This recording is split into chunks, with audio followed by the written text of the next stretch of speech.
So good morning everyone and I welcome you all to Saurabh Pandey UPSC YouTube channel के अंदर। इस पे आप preparing for civil service examination इस चैनल से ज़रूर से जुड़ें। आज के और कल के टॉपिक्स डिस्कस करेंगे। कुछ ऐसी सर्कमस्टेंसेस हो जाती हैं जहाँ पे मतलब सिचुएशन ही ऐसी होती है कि सेशन नहीं ले पाया और प्रोसीड करते हैं फर्दर। तो पहला टॉपिक है जो Supreme Court on sacred grove के ऊपर। तो ये टॉपिक पॉलिटी और एनवायरनमेंट के कंटेक्स्ट में है। Then you have squall meteorite का एक कंसेप्ट है, तो ये भी ज्योग्राफी का एक महत्वपूर्ण टॉपिक है। Supreme court ruling on section 6A of citizenship act, ये भी एक ये पॉलिटी का टॉपिक है। IRI न्यूज़ एक टॉपिक देखेंगे, कोरल फार्मिंग है, और फिर जो मेंस का क्वेश्चन मैं आपको प्रोवाइड करता हूँ दैट विल बी देयर। तो मेंस का क्वेश्चन देख लेते हैं। Explain the role of coral farming in conserving marine biodiversity. तो कोरल फार्मिंग का कंसेप्ट कल पब्लिश हुआ था, मतलब उसमें कंटेंट नहीं था बट एक इमेज थी जिस बेसिस पर वी कैन से कि कोरल फार्मिंग एक महत्वपूर्ण टॉपिक बन सकता है। तो उसको देखेंगे। आप आकलन प्लस जो है उससे आप जुड़ सकते हैं, उसके लिए सौरभ पांडे CSE ऐप, तो आप अपने आंसर का इवेल्युएशन भी करा सकते हैं। कोई क्वेरी है तो इस नंबर पर आप मैसेज कर सकते हैं। ये टेलीग्राम चैनल है जहाँ पर आप अपने आंसर भी पोस्ट जो है कर सकते हैं। पहला ये क्वेश्चन देख लेते हैं, लास्ट में इसका आंसर आपको बताऊंगा। इससे ये आइडिया रहेगा कि आपकी प्रिपरेशन जो है वो किस तरीके से किस लेवल की है। तो रबाब जो रिसेंटली न्यूज़ में था, in associated with which of the following, किससे एसोसिएटेड है? PIB से रिलेटेड ये न्यूज़ है। तो ये जो टेस्ट सीरीज चल रही है उसमें ऐसे क्वेश्चंस भी होते हैं, प्लस स्टडी मटेरियल भी आपको ऐसा ही दिया जा रहा है कि ऐसे जो टॉपिक्स हैं वो सारे के सारे आपके कवर हो। तो लास्ट में हम लोग डिस्कस करेंगे, बाकी आप कमेंट सेक्शन में बता सकते हैं। पहला टॉपिक है formulate policy to manage sacred groves, Supreme Court tells government. तो Supreme Court on sacred graves के सैक्रेड ग्रेव्स, देखो आपने देखा होगा कि जैसे जैसे अभी लाइक मेरे फैमिली के अंदर ही कुछ समय पहले मैरिज थी, तो फिर गांव जाना पड़ता है। गांव जाके फिर वहाँ की जो लोकल डिटीज़ होती हैं वहाँ पूजा की जाती है। मतलब आप लोग के यहाँ भी कहीं ना कहीं सब जगह होता होगा। उसमें जो लोकल डिटीज़ होती है उनका एक रूप, जो लोगों की फेथ होती है या जो बिलीफ होती है, तो वो वेरी करती है। जैसे हम लोग के यहाँ पे एक नीम का बहुत बड़ा और पुराना आप कह सकते हैं पेड़ है, बहुत पुराना। तो गांव में उसे निमिहाई दाई बोलते हैं। निमिहाई दाई, दाई मतलब I hope you all are aware, जो ग्रैंड मदर है ना, उनसे तुलना की जाती है। तो उनके जाना, फिर वो जो भी रिचुअल्स होते हैं, धागा बांधना, फिर जो कपल होते हैं उसके चक्कर लगाते हैं, मतलब वो फेरे लगाते हैं। और ये मतलब मैं आपको आई होप कोई नई यूनिक चीज़ नहीं बता रहा हूँ। तो ऐसे जो मतलब बायोडाइवर्सिटी से रिलेटेड और साथ में उनसे जुड़ा हुआ फेथ है। अब देखो ऐसा जो फेथ होता है ये इम्पॉर्टेंट भी बहुत होता है, बिकॉज अगर आपका फेथ जुड़ा है तो you will start protecting the biodiversity as well. तो सेक्रेड जो ग्रोव्स की अगर हम बात करें, यहाँ पे जो ये ग्रेव लिखा, सॉरी, सेक्रेड जो ग्रोव्स की अगर हम बात करें, तो सेक्रेड जो ग्रोव्स होते हैं ये मेनली ऑनरेबल कोर्ट का जो हाईलाइट किया गया है वो यही चीज़ हाईलाइट आपकी की गई है कि हमें एक पर्टिकुलर पॉलिसी लेकर आना चाहिए जिनके माध्यम से इनको मैनेज भी किया जाए और इनको हम प्रोटेक्ट भी कर सकें। तो यहाँ पे डायरेक्शन प्रोवाइड की गई है कि कॉम्प्रहेंसिव पॉलिसी इससे मैनेज करने के लिए कुछ ना कुछ कदम उठाए जाने चाहिए। और इसमें ख़ास तौर से देखो, क्योंकि इससे कल्चर भी जुड़ा हुआ है, कल्चर बहुत इम्पोर्टेंट है। दूसरा लोगों का फेथ भी जुड़ा है, तो लोग भी बढ़ चढ़ के इस पे हिस्सा रखेंगे। दूसरा क्योंकि मतलब एक पेड़ ही नहीं, कई बार पूरा एक पर्टिकुलर एरिया भी जो है वो भी इन्वॉल्व रहता है। तो उनसे उनसे जुड़ा हुआ कल्चर उस पूरे जो सेक्रेड ग्रोव्स है उनसे जुड़ा होता है। तो लोग बहुत उसकी प्रोटेक्शन करते हैं। तो बायोडाइवर्सिटी प्रोटेक्शन में भी हमें एक मदद मिलेगी। तो लोकल कम्युनिटी का जो पार्टिसिपेशन वो भी इम्पॉर्टेंट हो जाता है। So their preservation not only support biodiversity but also reflects the cultural heritage of various region across the country. Cultural heritage जो हमारा सांस्कृतिक विरासत है। सिग्निफिकेंस क्या है? कल्चरल हेरिटेज एक बहुत महत्वपूर्ण है। कई वर्शिप्स रिचुअल्स इससे जुड़ी होती हैं। कई जगहें ऐसी होती हैं जो कि बायोडाइवर्सिटी हॉटस्पॉट होती है, इन द सेंस जैसे आप साउथ सदर्न पार्ट जो देश है वहाँ अगर आप जाते हैं तो वहाँ देखने को मिलता है कि कई ऐसे एरियाज़ होते हैं जहाँ पे बायोडाइवर्सिटी जो हॉटस्पॉट मतलब आप लाइक वी कैन से कि काफ़ी अधिक बायोडाइवर्सिटी एग्जिस्ट करती है, ऑल तो कुछ ऐसा एरिया होता है जहाँ पे कुछ थ्रेटन या बायोडाइवर्सिटी का जो हानि है वो देखने को मिलती है, लेकिन बायोडाइवर्सिटी काफ़ी अधिक प्रेजेंट है। प्लस ये जो ग्रुप्स होते हैं कि कई सारे एसेंशियल सर्विसेज भी वो प्रोवाइड करते हैं, सॉइल कंजर्वेशन है, वाटर रिटेंशन है, क्लाइमेट रेगुलेशन है, एंड ये इनडायरेक्टली लोकल कम्युनिटी को जो है वी कैन से कि लोकल कम्युनिटीज़ जो है उसमें भी कंट्रीब्यूट करता है। मतलब ओवरऑल ये बेनिफिट लोकल कम्युनिटी को जो इकोसिस्टम सर्विसेज हैं वो प्रोवाइड होती है। इकोसिस्टम मतलब जो पूरा बायोडाइवर्सिटी है, मतलब मान लो आप कोई पेड़ पौधे, आसपास का तालाब, मिट्टी, सबको मिला दोगे तो वो क्या होगा, that will be an ecosystem. So if that is an ecosystem, एक certain services will be offered by the ecosystem, हवा पानी जो भी आप कह सकते हैं। So ecosystem is providing a particular service. If ecosystem is providing a service, एक पर्टिकुलर जो सर्विस है या आप कह सकते हैं इकोसिस्टम सर्टन जो सर्विसेज प्रोवाइड करती हैं, तो कहीं ना कहीं लोगों के लिए भी काफ़ी बेनिफिट है। प्लस लोगों का जो एक लोगों का वी कैन से कहीं ना कहीं वी कैन से कि जो लोग हैं, लोगों का कहीं ना कहीं जो फेथ है वो भी जुड़ा, तो इसका प्रोटेक्शन में भी उनका एक महत्वपूर्ण जो रोल है वो आपका रहेगा। नेक्स्ट देखते हैं, how scientist are exploring the extraterrestrial life could look like. अब इसमें इधर उधर इन्होंने कैसी लाइफ होगी और ये सब बताया, आपका इंटरेस्ट है आप रीड कर सकते हैं, बट इसमें कुछ चीज़ें हमें पता होना चाहिए जो मैंने पहले के लेक्चर्स में कई बार डिस्कस किया है। जैसे कई मिशंस जो होते हैं उसके बारे में हमें पता होना चाहिए। कंसेप्ट होता है जिसे हम कहते हैं गोल्डी लॉक जोन। तो गोल्डी लॉक जोन क्या है ये आप लोग कमेंट सेक्शन में ज़रूर से बताना। एक्सो प्लैनेट वाला एस्पेक्ट आपको आइडिया होना चाहिए, और भी कुछ ऐसे टर्म्स होते हैं इससे ज़रूरी जो जुड़े हुए जो होते हैं उसका भी हमें ज्ञान होना चाहिए। तो यहाँ पे एक टॉपिक जो मुझे निकल कर आया जो यूनिक है, जो मैंने आज तक नहीं पढ़ाया था, वो ये टर्म जो है दैट इज स्क्वेल मेटोराइट। ठीक है, मेटोराइट्स मतलब जैसे कोई एस्टेरॉइड है, पत्थर जो यूनिवर्स के अंदर इधर उधर घूम रहे होते हैं ना, तो एस्टेरॉइड उसका कोई टुकड़ा टूट कर आया और अर्थ के एटमॉस्फेयर, क्योंकि एटमॉस्फेयर के अंदर जैसे ही वो करेगा तो due to the frictional force, earth का जो एटमॉस्फेयर प्रेजेंट है, तो कोई भी भारी चीज़ अगर आएगी तो फ्रिक्शनल फोर्स की वजह से हीट जनरेट होगी और उस हीट में वो पत्थर बहुत छोटा हो जाएगा। तो जब वो पत्थर बहुत छोटा हो जाएगा तो कुछ हिस्सा हो सकता है पृथ्वी में आ जाए, बड़ा हिस्सा आएगा तो बहुत बड़ा डैमेज वो कॉज कर सकता। तो ऐसा ही एक मीटोराइट जो है वो उसने हिट किया, मतलब पाया गया है, एक जगह है, और उस जगह की अगर आप बात करोगे तो दैट इज़ द एस्क्वेल। एस्क्वेल मतलब नाम भी इसका इसीलिए रखा गया है, that is I think Argentina के आसपास कोई जगह है, उसके नाम पर इस मेट्रॉइड का भी नाम रखा गया है। तो डिस्कवर किया था अर्जेंटीना में 1951 में। मेट्रॉइड्स की अगर बात करें, एस्क्वेल है जो कि काफ़ी अच्छा वहाँ पे लैंडस्केप है, काफ़ी सारा जियोलॉजिकल जो है उसमें काफ़ी सारा डाइवर्सिटी जो है देखने को मिलते हैं, और इसमें इसे पैलासाइट के रूप में कंसिडर किया गया। पैलासाइट एक काइंड ऑफ मतलब जो ये मेट्रोइट की बात अगर क्लासिफिकेशन करें, इसमें मेटल्स भी हैं और कुछ और कंपोनेंट होते हैं जिसे हम क्रिस्टल्स बोलते हैं। ओलिवाइन क्रिस्टल्स जो इस पर मिला आपका प्रेजेंट रहता है। तो आपको ये भी आइडिया होना चाहिए कि जैसा अगर आपसे पूछे कि पैलासाइट रिसेंटली न्यूज़ में था तो ये क्या है, तो दैट यू शुड नो।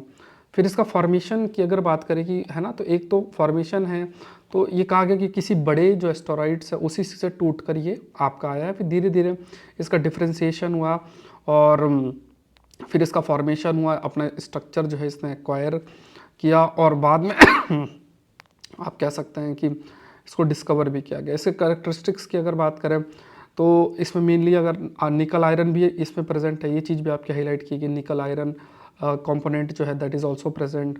और भी कई कंपोनेंट्स प्रेजेंट होते हैं, इसका कितना वेट है ये सब हमें नहीं जानना, बट हाँ ये ज़रूर से इसमें देखो कुछ पॉइंट्स ऐड कर लिए गए हैं कि स्क्वेल मेटोराइट्स बेसिकली है क्या।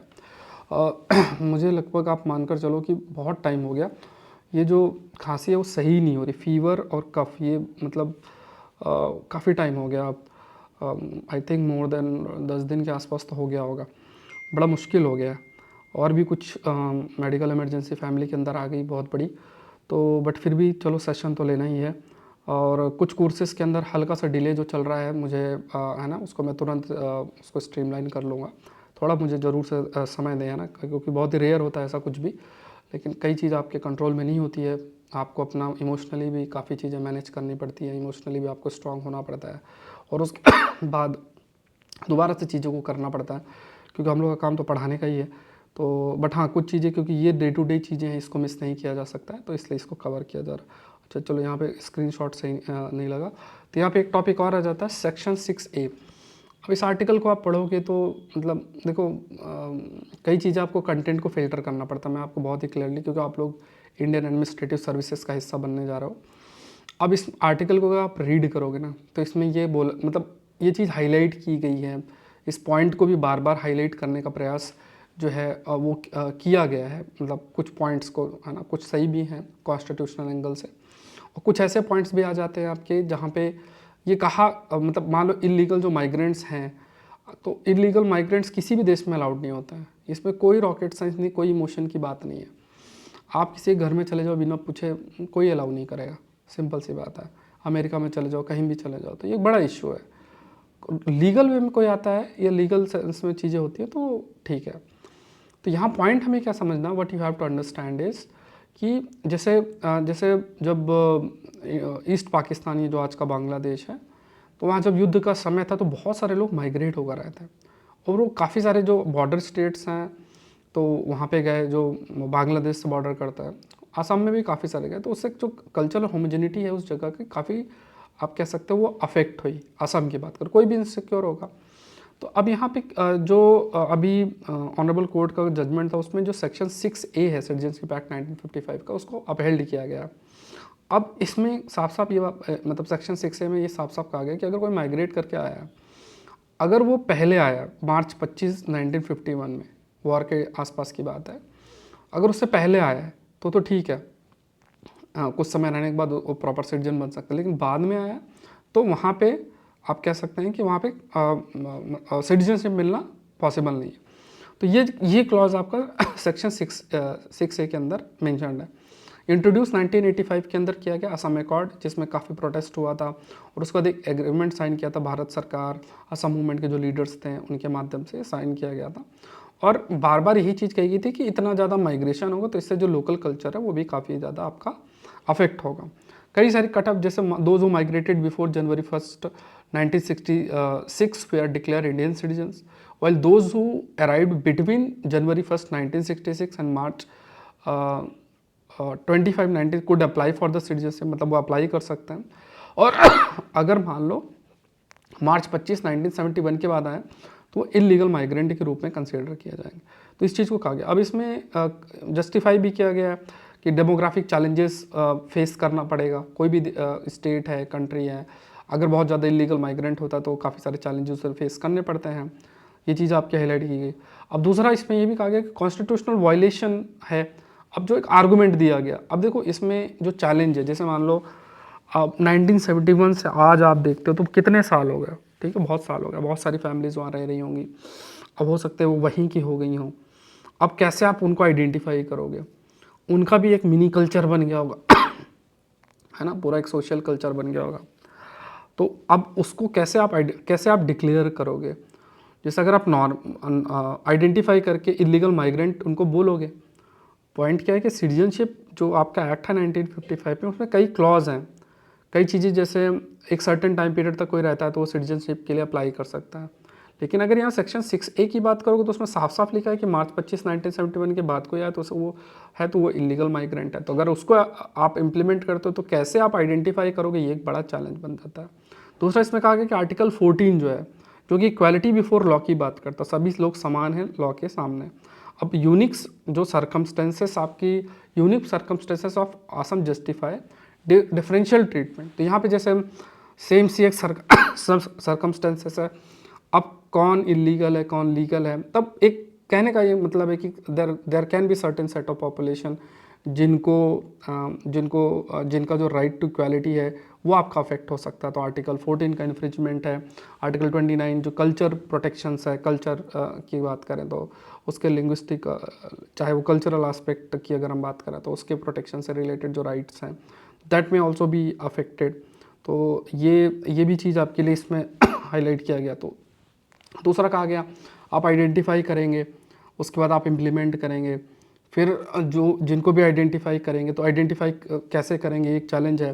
फिर इसमें डिस्प्लेसमेंट होगा, कल्चरल एंड लिंग्विस्टिक डिस्प्लेसमेंट की कंसिडरेशन भी इसमें कहा गया कि जहाँ पे कल्चर ऑफ को एग्जिस्टेंस है, एक ही जगह पे बहुत सारे कल्चर को एग्जिस्ट कर रहा है। दूसरा, there will be culture of displacement. Displacement मतलब एक कि फिर इफ़ यू हैव आइडेंटिफाइड कि ये इलीगल है, they have to be relocated. अगर इंसान रीलोकेट होते हैं तो culture will also be relocated, या आप कह सकते हो culture will also be affected. तो ये जो है कल्चरल लिंग्विस्टिक डिस्प्लेसमेंट की तरफ भी जाया जा सकता है। अब डेमोग्राफिक अगर शिफ्ट है, सिग्निफिकेंट डेमोग्राफिक अगर शिफ्ट ऑकर किया है तो उसमें कई रीज़न दिए गए। बोले बंगाल से भी बहुत सारे लोग पॉपुलेशन जो है बंगाली स्पीकिंग पॉपुलेशन वो भी आपकी वहाँ पे इंक्रीज आपकी हुई है। तो पहली चीज़ कहा गया आइडेंटिफिकेशन प्रोसेस में फ्लॉज होंगे। फॉरेन ट्रिब्यूनल्स, फॉरेन ट्रिब्यूनल का यहाँ पे क्या मतलब है कि जो ट्रिब्यूनल्स एक कोर्ट टाइप होंगी, जो क्लेम अगर कोई कहता है कि लीगल माइग्रेंट है और वो फॉरेन ट्रिब्यूनल पे जाते हैं और वो कहते हैं कि वो लीगल हैं, तो वो स्थिति है।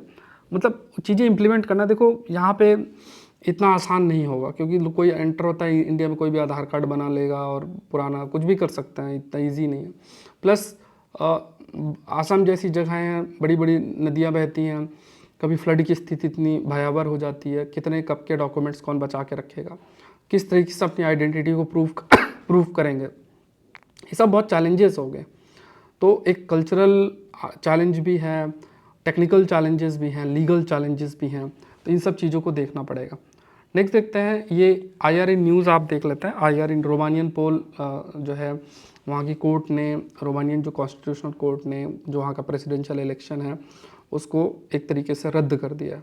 अब उसमें ये एक चीज़ कही गई है कि रशिया का बहुत ज़्यादा इंटरफेरेंस था, ऐसा ही कुछ, और बहुत सारी इरेगुलरिटी थी। इसीलिए देखो, संस्थाएं किसी भी देश की बहुत स्ट्रांग होनी चाहिए। डेमोक्रेसी को अगर रन करना है, अगर डेमोक्रेसी को रन करना है, इट्स वेरी इंपॉर्टेंट कि जो संस्थाएं हैं वो आपकी स्ट्रांग हो। अगर आपकी संस्थाएं स्ट्रांग नहीं है तो फिर दिक्कतें होंगी। अभी किसी ने एक वीडियो शेयर किया जिसमें IAS मेंस का रिजल्ट है, उसमें कुछ ऐसे नाम हैं जिनका एंड नेम ऑलमोस्ट सेम है। मैं भी उसको लिस्ट को देखूंगा, फिर आई कैन से समथिंग। ठीक है, UPSC के मेंस के रिजल्ट की मैं बात कर रहा हूँ। चलो नेक्स्ट देखते हैं, that is the concept of coral farming. इसको थोड़ा सा देख लेते हैं। तो कोरल फार्मिंग की बात अगर किया जाए तो इस पर भी कई सारे प्रयास रहते हैं। देखो, हम किस तरीके से अपने खास तौर मैराइन बायोडाइवर्सिटी को प्रोटेक्ट कर सकते हैं। ठीक है, मैराइन बायोडाइवर्सिटी को हम किस तरीके से प्रोटेक्ट कर सकते हैं, दैट इज़ वेरी इंपॉर्टेंट। तो मैराइन बायोडाइवर्सिटी की जब हम प्रोटेक्शन की बात करते हैं तो उसमें बहुत ये ज़रूरी रहता है कि जो कदम है, जस्ट अ मिनट, जो कदम है वो हम कहीं ना कहीं, जो कई सारे जो कदम है हमें वो उठाने चाहिए अगर हम मैराइन बायोडाइवर्सिटी को प्रोटेक्ट करना चाहते हैं। तो उसमें कोरल्स का एक बहुत महत्वपूर्ण रोल होता है।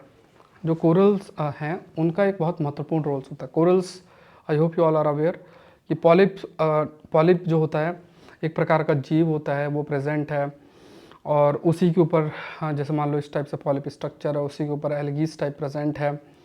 और ये जो एल्गीज आपकी, आप कह सकते हैं उन्हें हम ज़ूज़ैंथेली एल्गी बोलते हैं, we call them as zooxanthellae algae. अब ये आपका पॉलिप है, उसके ऊपर ज़ूज़ैंथेली एल्गी होती है। हाई टेम्परेचर सैलिनिटी होती है तो ज़ूज़ैंथेली एल्गी मर जाती है और एकदम वाइटिश या येलोविश कोरल्स हो जाता है। तो इसकी वजह से क्या होता है कि एक चीज़ होती है जिसे हम कोरल ब्लीचिंग शब्द इस्तेमाल करते हैं। We use this term called as coral bleaching. अब यहाँ पे क्या है कि जो एक समझने वाली बात आ जाती है, दैट इज़ वेरी इंपॉर्टेंट, कि when you talk about coral bleaching, तो कोरल ब्लीचिंग से पूरा कोरल एस्पेक्ट तो डिस्ट्रॉय होता ही। कोरल पर निर्भर बहुत सारे जो जीव हैं, क्योंकि इसे कहा जाता है कि ये रेन फॉरेस्ट समुद्र का है, तो जो जीव अंदर निर्भर हैं तो वो भी फिर, क्योंकि पूरा वो जो कोरल रीफ वही अफेक्ट हो गया, तो अगर कोरल का जो वो एक इकोसिस्टम बना है वही पूरा डैमेज हो गया तो दूसरे जीव भी इससे अफेक्ट होते हैं। तो किस तरीके से हम उसको प्रोटेक्ट करते हैं, तो इसके लिए क्या है कि कोरल्स को कल्टीवेट किया जाता है कंट्रोल्ड एनवायरनमेंट पे, और फिर उसको, जैसे होता है ना कि आप कोई एक पौधा है तो पहले उसको आप नर्सरी में उगाओ फिर खेतों में लगा दो या कहीं लगाना चाहते हो, ऐसे ही पहले कंट्रोल्ड एनवायरनमेंट में कोरल्स को ग्रो करना कंट्रोल्ड, और फिर जहाँ चाहिए वहाँ पे आप उसको रिस्टोर और लगा सकते हो, या कोई डैमेज रीफ है तो उसको रिप्लेस कर सकते हो। तो कोरल फार्मिंग में कई सारे इनोवेटिव टेक्निक्स जो हैं इन्वॉल्व होती हैं। एक तो देखो कहा जाता है उसको फ्रेगमेंटेशन, तो जहाँ पे स्मॉल फ्रेगमेंट जो कोरल्स का है उसको तोड़ा जाता है, फिर नर्सरी में लेकर फिर उसको ग्रो किया जाता है।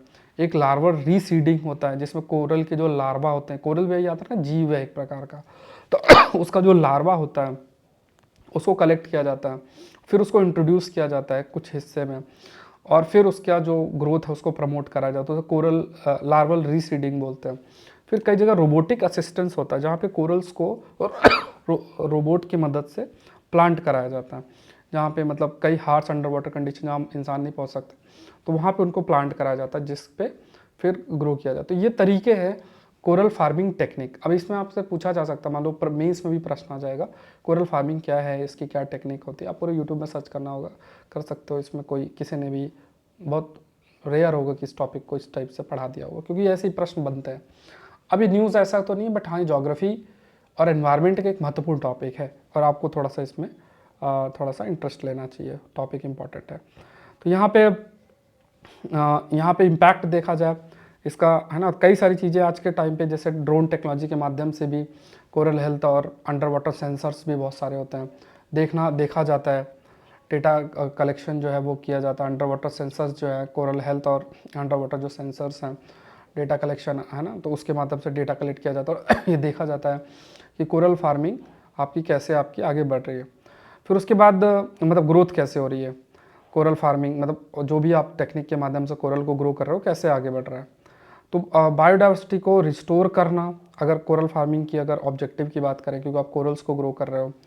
दूसरा ये भी कहा गया है कि ये जो कोरल्स हैं ये एक तरीके से एक बड़ा सा बैरियर होता है, एक बड़ा सा आप मानो रॉक टाइप होता है जो कि जो इरोजन हो सकता है, कई सारे जो इरोजन होता है, तो इससे कई सारी जो कोस्टल कम्युनिटीज़ हैं मतलब जो इंसान है, जैसे मान लो कि जो corals mainly continental self areas में होता है, आई होप आप लोग को ये टर्म पता हो, तो यहाँ पे कोरल्स लगे होते हैं, तो ये क्या होता है कि ये काफ़ी प्रोटेक्ट करते हैं, इरोजन्स जो होती हैं आसपास के कोस्टल इलाके में उसको भी प्रोटेक्ट करते हैं। प्लस ये कोरल्स कार्बन सिक्वेस्ट्रेशन में भी हेल्प करते हैं, जैसे जूज़ैंथली एल्गी इसके ऊपर प्रेजेंट है, दूसरी डाइवर्सिटी प्रेजेंट है, तो वो क्या है कि वो CO2 को अब्जॉर्व करेगी, अपना फोटोसिंथेसिस के माध्यम से खाना बनाएगी, तो इससे जो एटमॉस्फेयर में मौजूद CO2 है वो रिड्यूस होगा, तो कार्बन सिक्वेस्ट्रेशन में हेल्प करना। कई इकोनॉमिक बेनिफिट्स होते हैं, फिशिंग के लिए बहुत ह्यूज डाइवर्सिटी है, प्लस और भी टूरिज्म से भी जो है अर्निंग हो जाती है, ये सब चीज़ें हैं। ठीक है, नेक्स्ट देखते हैं। ये क्वेश्चन मैंने आपको दिया था, रबाब रिसेंटली सीन इन न्यूज़। अब देखो ऐसे ही मैंने लगभग 2 साल का कंटेंट में आपको फ्री जो टेस्ट सीरीज़ चल रही, सॉरी जो फ्री नहीं है, जो test series plus study material जो मैंने लॉन्च किया हुआ है, जिसमें आपको स्टडी मटेरियल भी दे रहा हूँ, तो 2 इयर्स का उसमें ऐसा ही कंटेंट और भी जगहों से डाउन टू अर्थ और जगह से स्टडी मटेरियल जो है वो मैं आपको प्रोवाइड कर रहा हूँ, तो आपको उसको थोड़ा सा कर लेना। आज जो है मैं 10th और 11th सेट डाल दूंगा। स्टडी मटेरियल मैंने 9 सेट जो है ऑलरेडी आपको डाल दिए हैं, 10th और 11th सेट आज जो है आपको अपलोड हो जाएंगे। तो ऐसे ही करके लगभग काफ़ी सारे स्टडी मटेरियल आपको दिया जा रहा है सौरभ पांडे CSE ऐप में आप जाएंगे तो। अब इसका आंसर देख लो, rubab is a national musical instrument of Afghanistan. Prelims का जो बैच है आपका सक्सेस बैच है, इसमें पूरा हम लोग NCERTs, मैपिंग, एडवांस बुक्स, मतलब पूरा आप ये मानकर चलो जितने सब्जेक्ट वाइज कंटेंट आपको स्टैटिक करना है, प्लस प्रीलिम्स करंट अफेयर्स है, तो सब कुछ इसके अंदर कवर्ड है और अल्टीमेट बैच है, इसको मिस नहीं करना है। और कोई क्वेरी है तो ये नंबर आपके पास है, इस पर आपको मैसेज करना है।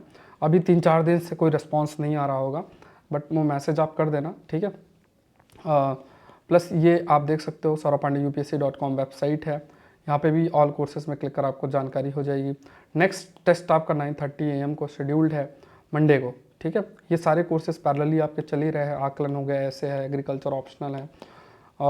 आकलन में आप अपने आंसर का इवैल्यूएशन करा सकते हैं, इस पर अलग से ये पूरा कॉम्प्रहेंसिव कोर्स है, 200+ आंसर्स आपका इवैल्यूएशन होगा। 5 1-to-1 सेक्शन आप मेरे साथ रख सकते हैं, 10 फुल लेंथ टेस्ट और 5 ऐसे हैं। और अभी ये थीम है, ये आपकी थीम है आपकी, जिस पर आपको क्वेश्चन दिए जाएंगे और आपको आंसर करना है। तो ये सारी चीज़ें download Saurabh Pandey CSE app. ये क्वेश्चन देख लो, explain the role of coral farming in conserving marine biodiversity. तो 10 नंबर में आपको लिखना है, लिखने की आदत जरूर से डालना है।